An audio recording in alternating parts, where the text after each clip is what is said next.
Young Leo was a quiet sort of boy, the kind you might not notice straight away, but some children did notice him, mostly because of his shoes.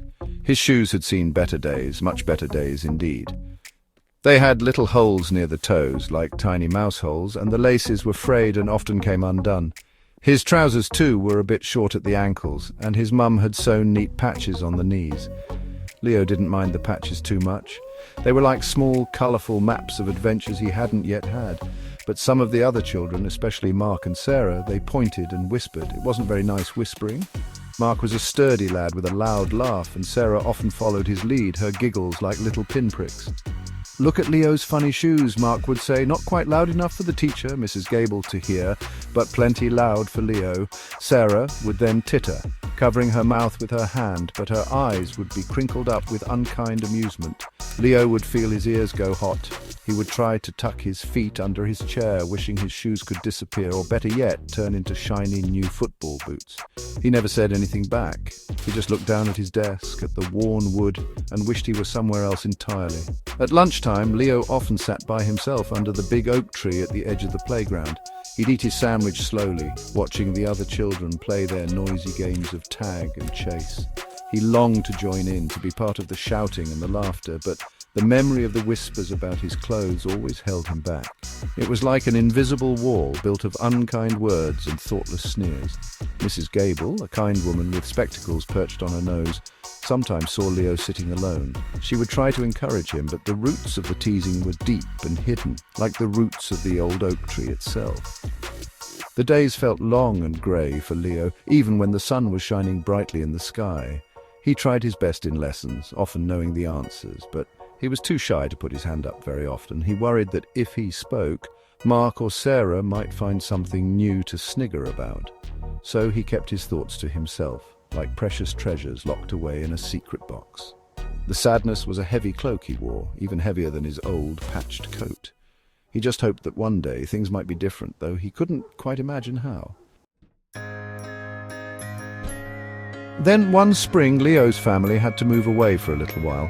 His dad got a job in a different town, a town far away from his school, from Mark and from Sarah. Leo went to live with his Grandpa Joe. Grandpa Joe was a wonderful man. He had a twinkle in his eye and hands that were always busy doing something interesting. He lived in a small cottage with a big, rambling garden full of buzzing bees and colourful flowers. Leo had never seen so many flowers in one place. It was a magical sort of garden where everything seemed to grow with a happy sigh. Grandpa Joe didn't say much about Leo's old school or why he looked a bit down in the dumps at first. Instead, he gave Leo a small watering can and a patch of earth all his own. "There you go, lad," he said.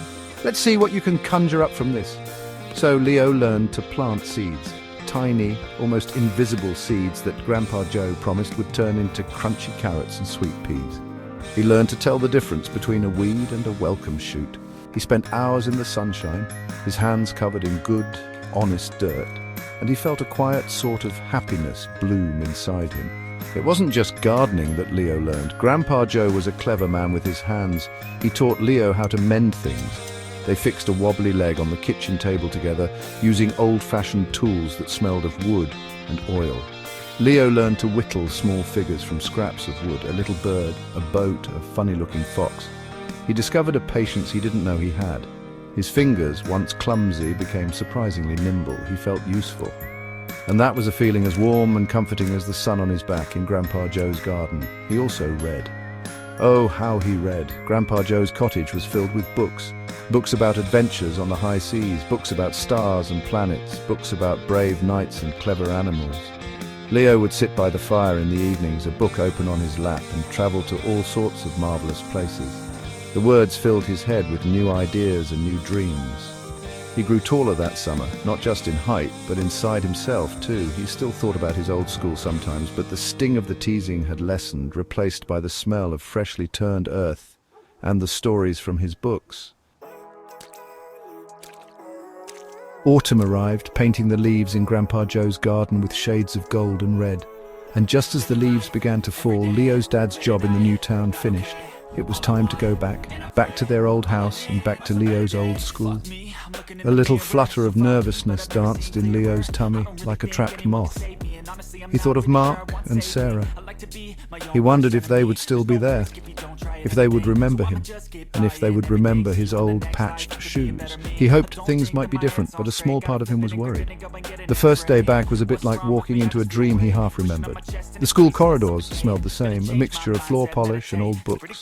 Mrs. Gable smiled warmly when she saw him. "Leo, how wonderful to have you back with us," she exclaimed, her spectacles glinting. And then he saw them. Mark and Sarah. They were sitting at their usual desks near the window. Mark's jaw dropped a little and Sarah's eyes widened in surprise. They hadn't expected to see him again, that much was clear. A few other children turned to look, whispering amongst themselves. Mark nudged Sarah, and a quick, hushed conversation passed between them. Leo couldn't hear the words, but he could guess. He took a deep breath, remembering Grandpa Joe's calm smile and the feel of the earth in his hands. He didn't scurry to the nearest empty desk like he might have done before. Instead, he walked calmly, found a spot, and sat down, placing his slightly newer but still simple bag beside him. He noticed his hands weren't trembling. That was a good sign, he thought, a very good sign indeed. The first few lessons passed in a blur of familiar routines and new information. Leo found he could concentrate better than before. The time away had somehow cleared his head. During break time, he noticed Mark and Sarah watching him from across the playground. Their expressions were a mixture of curiosity and perhaps a little bit of the old mischief. But Leo didn't try to hide. He found a quiet spot, not to be alone this time, but just to observe. He felt different, quieter perhaps, but also stronger, like a young tree that had weathered a storm and grown sturdier roots. The change didn't happen all at once, like a magic trick. It happened bit by bit, like the sun slowly warming the earth after a long winter. One afternoon, a girl named Lily, who sat near Leo, accidentally knocked her entire pot of brightly coloured pencils onto the floor. They scattered everywhere like fallen skittles. Before Lily could even sigh, Leo was there, quietly helping her pick them up one by one. He even found a stray blue pencil that had rolled under Mark's desk. He simply handed it back with a small, polite smile. Lily looked surprised, then grateful. A few days later, during art class, the children were asked to make something creative using twigs and leaves they had collected from the school grounds. Many fumbled, unsure how to begin. Leo, remembering his afternoons with Grandpa Joe, started to carefully bind twigs together with bits of string, shaping them into a rather charming little reindeer. Mark, who was struggling to make his twigs do anything but snap, found himself watching Leo's skilled fingers. He saw the concentration on Leo's face and the gentle way he handled the materials. There was no showing off, just quiet creation. The real turning point came during a lunchtime. Mark, in his usual boisterous way, was swinging his lunchbox around when the clasp suddenly sprang open. His sandwich, crisps, and a rather squashed banana tumbled onto the dusty playground floor. Mark looked utterly dismayed.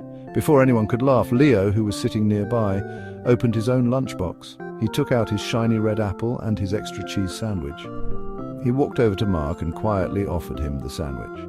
"You can have this," he said softly. "I've got an apple too, if you like." Mark stared at Leo, then at the offered sandwich, then back at Leo. Sarah, who had been about to giggle, stopped. She watched, her expression unreadable. Mark slowly took the sandwich. "Thanks," he mumbled, looking a bit sheepish. Later that day after school, Mark found Leo by the bike sheds. "Hey, Leo," he started, shuffling his feet. Before... I'm sorry, Sarah was there too, and she nodded. "Me too," she said, her voice barely a whisper. "That was really kind, what you did at lunch." Leo just smiled, a genuine, warm smile. "It's okay," he said. And just like that, the invisible wall crumbled and 3 children walked home together, the beginnings of an unlikely friendship blossoming in the autumn air.